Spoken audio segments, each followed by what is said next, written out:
kulanti wacan daawadayaal kusoo dhawaada wararkii caalamka ee ka daawan jirteen Alool Media TV. Qaybtan waxaan isku dul taagaynaa caafimaadka hogaamiyaha Kim Jong-un oo shaki weyn dhaliyay kadib markii uu ka soo dhex muuqday warbaahinta dalkiisa isagoo aad u taagdaran.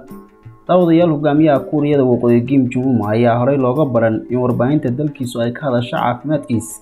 Arrintan ayaa si lama filaan ah isu bedeshay kadib markii hogaamiye Kim Jong-un ka soo dhex muuqday isagoo isbedel weyn oo ka muuqda jirkiisa warbaahinta dalkaas.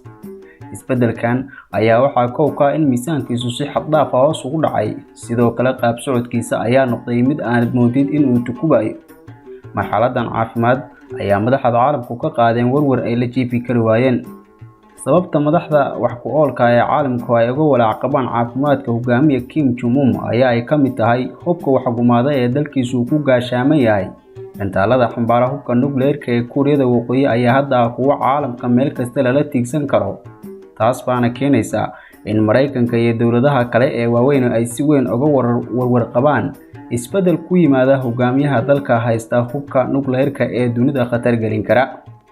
Ra'iisul Wasaaraha dalka Japan Fumio Kishida ayaa mar wax laga weydiiyay Kuuriyada Waqooyi ku sheegay in ay tahay dal waalan oo nin waalin wato.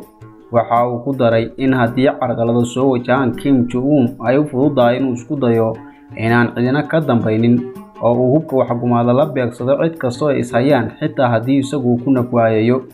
TV-ga qaranka Kuuriyada Waqooyi ayaa arrintan ku turjumay in ay keentay dadaalada dheeriga ah ee hogaamiye Kim Jong-un uu u galay qarankiisa.